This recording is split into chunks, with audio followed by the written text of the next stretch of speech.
어제 TV 시청자 여러분 안녕하십니까?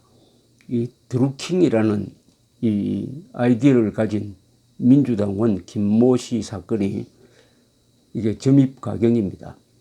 이 사건을 언론은 민주당원 댓글 조작 사건이다 이렇게 부르고 있습니다.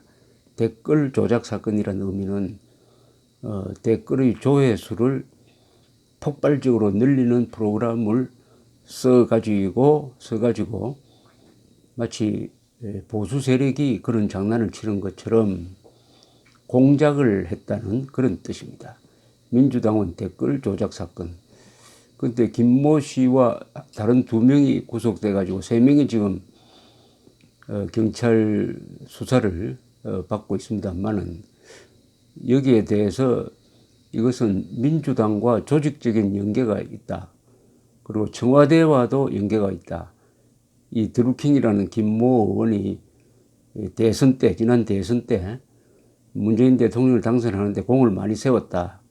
그걸 통해서 자기가 아는 사람을 오사카 총영사로 추천을 했고 청와대의 관련 비서관이 그 후보자 되는 사람을 면담도 했다. 이 정도면은 청와대 민주당과 연계가 된 댓글 조작 사건이다. 이렇게 야당은 주장하면서 이 검찰 수사를 기대할 수 없으니까 특검으로 가야 된다. 특검으로 가야 된다. 이런 이야기를 했습니다. 여기에 갑자기 안철수 씨가 등장을 했어요. 안철수 씨. 이 안철수 씨가 등장한 배경은 이렇습니다. 안철수 지금 바른미래당의 서울시장 후보입니다. 이 드루킹이란 사람이 지난해 4월에 그때 한참 안철수 씨의 지지율이 안철수 후보의 지지율이 높아져서 한때 문재인 후보를 앞설 때도 있었습니다.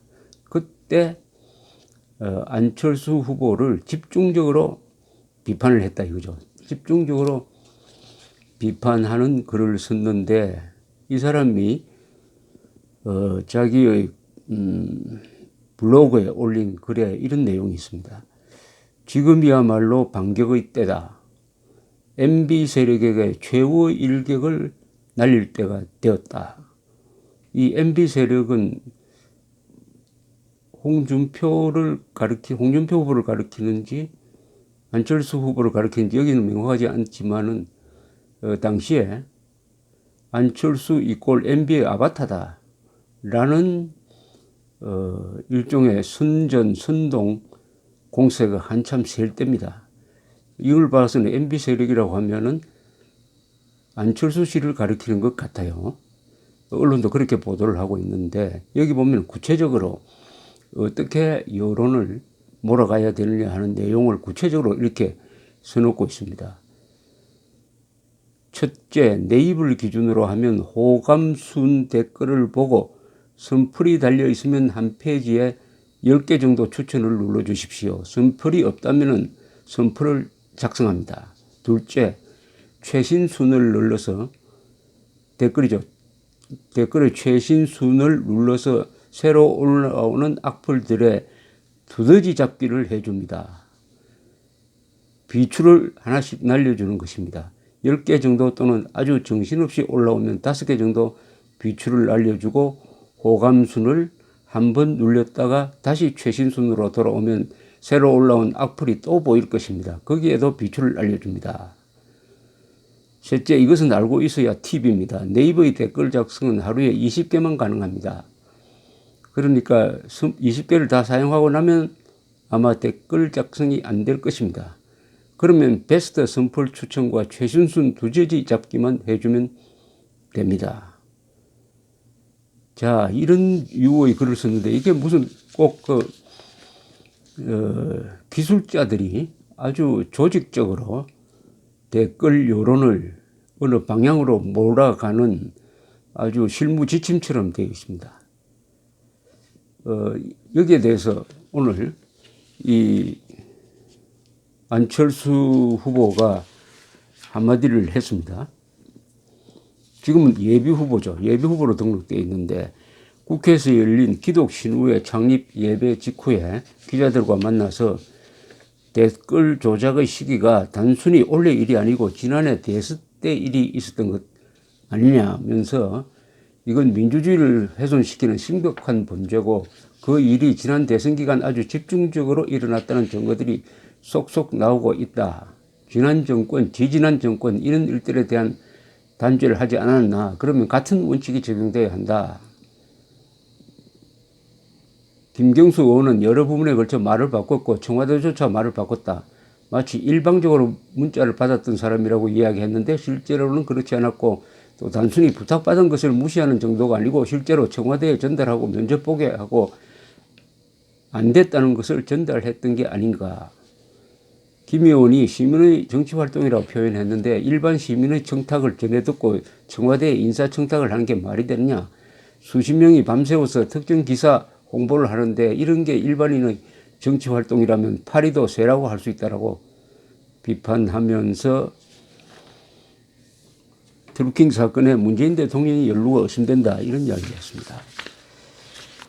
여기에 작년에 이런 대통령 후보들끼리의 이 TV 토론회 때 안철수 후보가 문재인 후보를 향해서 이렇게 물은 적이 있습니다. 제가 MB 아바타입니까? 어떻게 생각하십니까? 문재인 후보는 한간에 그런 말도 있죠 라고 대답을 했습니다. 안철수 후보가 문 후보님 생각을 묻습니다. 제가 MB 아바타입니까? 문재인 후보의 대답은 그게 제 생각입니다. 안철수 후보님. 아니면 아니라고 본인이 해명하십시오. 이렇게 해서 MB 아바타, 안철수는 MB의 아바타라는 이야기가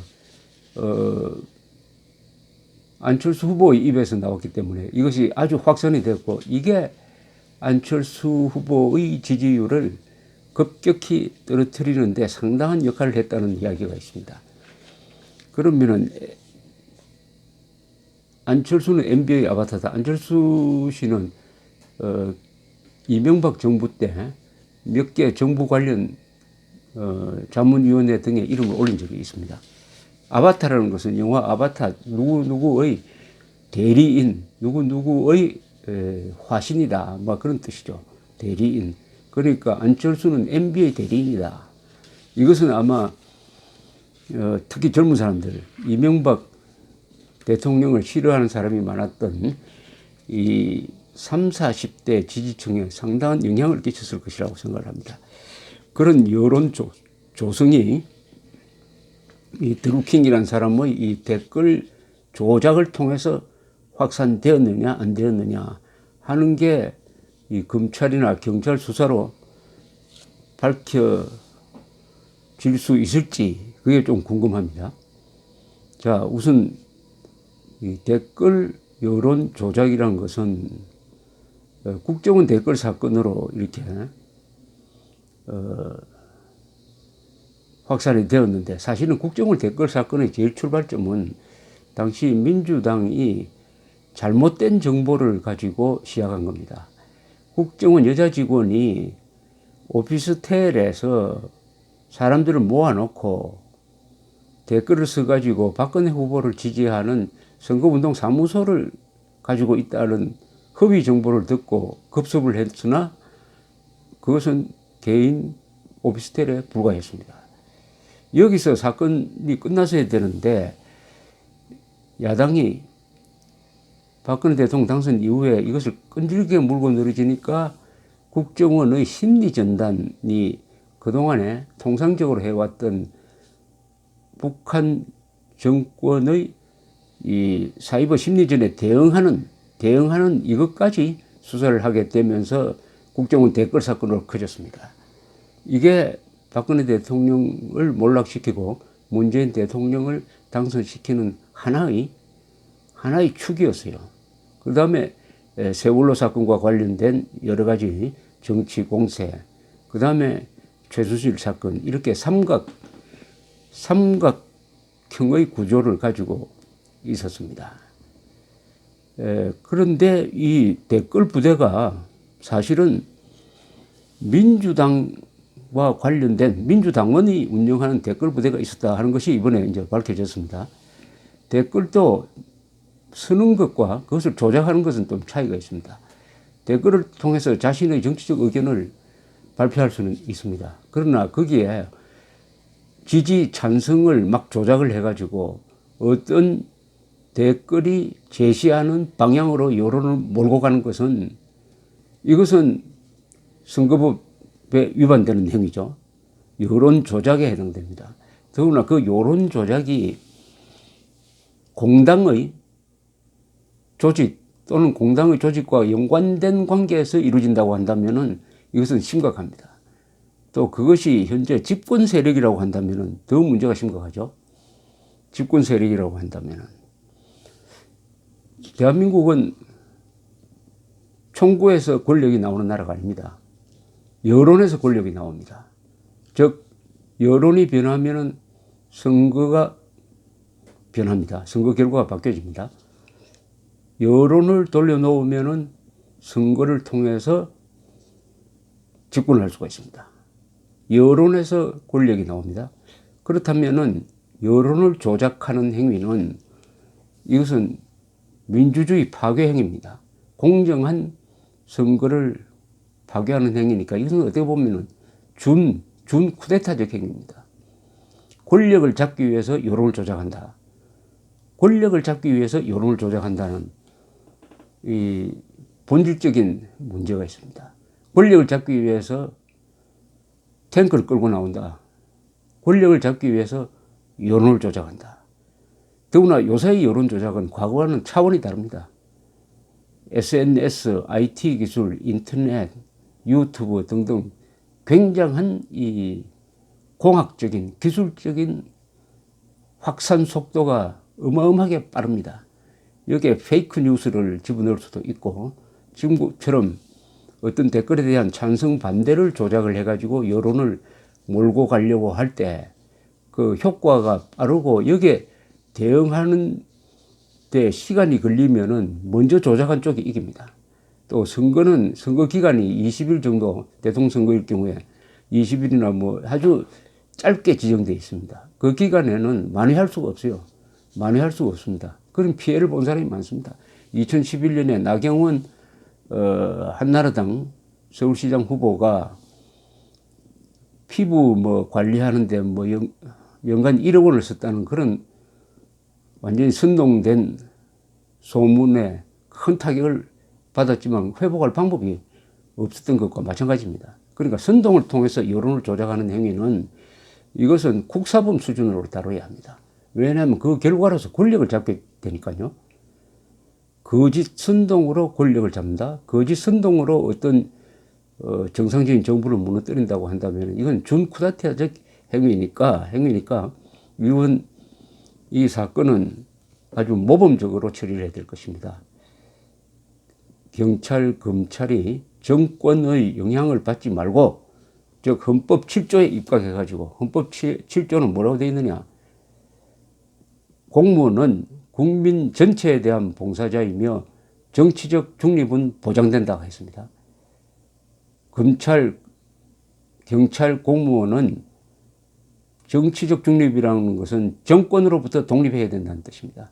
정권으로부터 독립하여 국민 전체에 대한 봉사자로서의 수사를 해야 된다는 뜻입니다. 국민 전체를 위한 수사를 하려면은 국민을 속여가지고 투표를 잘못하도록 유도한 여론 조작 행위에 대해서 성역 없이 엄격하게 수사를 해야 된다. 엄격하게 수사를 해야 된다. 국정원 댓글 사건을 수사한 그 규모 이상으로 국정원 댓글 사건을 수사한 깊이 이상으로 들어가야 된다. 이런 말입니다.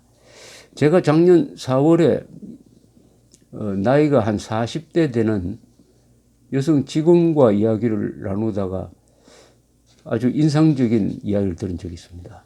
그 여성 직원은 아주 서울 도심지에서 근무를 하니까 막 화이트 칼라에 속하겠죠. 이런 이야기를 하는 것이었습니다.